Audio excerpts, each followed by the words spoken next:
On Being Servants of God, Jilid 5. Persembahan hati adalah wujud pengabdian. Bacaan firman Tuhan Mazmur 51 ayat 16 dan 17 berbunyi sebagai berikut. Sebab engkau tidak berkenan kepada korban sembelihan, sekiranya ku persembahkan korban bakaran, engkau tidak menyukainya. Korban sembelihan kepada Allah ialah jiwa yang hancur, hati yang patah dan remuk. Tidak akan kau pandang inah, ya Allah. Salah satu bentuk pelayanan yang biasa dikerjakan oleh umat Allah dan para imam di bait suci adalah mempersembahkan korban bakaran bagi Tuhan di mezbahnya. Tindakan ini lazim dikerjakan sebagai salah satu wujud pengabdian, bakti, dan penyembahan serta rasa syukur manusia kepadanya.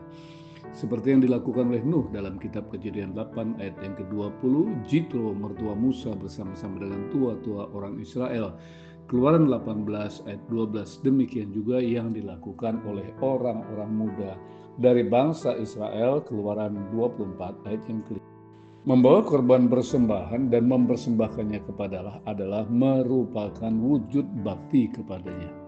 Secara kontekstual, apa yang Daud sampaikan seperti kita dapat simak dalam ayat bacaan kita tersebut di atas, lebih mewakili penyesalannya yang dalam manakala ia menyadari kesalahan yang sangat besar yang telah dilakukannya. Daud menegur dan menasihati dirinya sendiri agar bertobat dan merendahkan diri di hadapan Tuhan. Sebagai seorang raja yang sangat diberkati oleh Tuhan secara luar biasa, dia bisa dan mampu mempersembahkan sesuatu yang sangat berharga. Namun bila mana mempersembahkan korban bakaran bagi Tuhan tanpa didasari oleh rasa kasih dan hormat yang tinggi, korban yang dia bawa itu akan menjadi persembahan yang berbau busuk, seperti yang tertulis dalam Yesaya 1 ayat 13 mengatakan, jangan lagi membawa persembahanmu yang tidak sungguh, sebab baunya adalah kejijikan bagiku.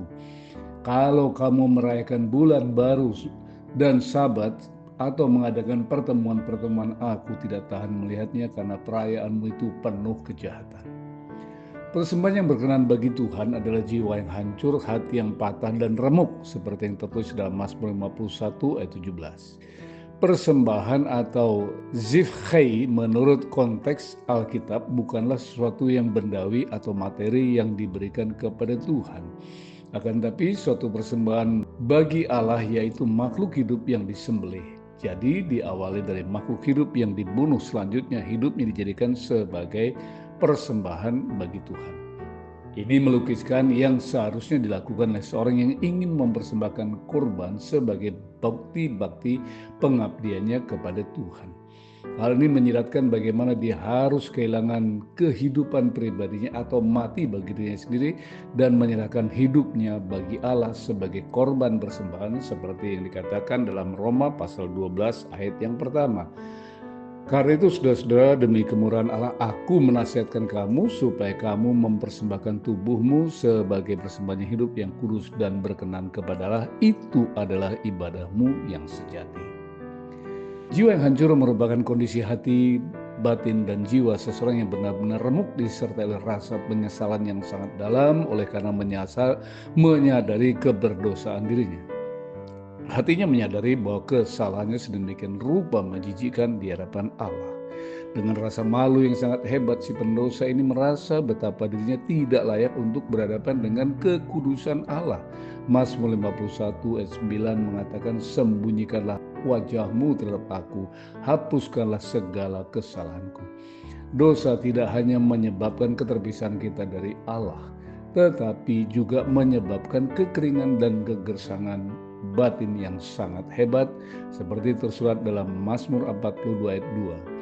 Jiwaku haus kepada Allah yang hidup, bilakah aku boleh datang melihat Allah? Kekeringan dan kegersangan batin ini pada akhirnya berujung pada kematian kekal sebagai ganjaran atas dosa yang diperbuat. Roma pasal 7 ayat 24 mengatakan, aku manusia celaka, siapakah yang akan lepaskan aku dari tubuh maut ini?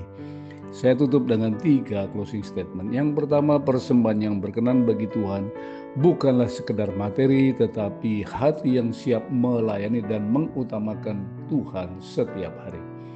Yang kedua, mempersembahkan diri sebagai kurban bagi kemuliaannya berarti merelakan diri untuk mati atas kedagingan dan hidup untuk menjadi saksi atas karya salib Kristus.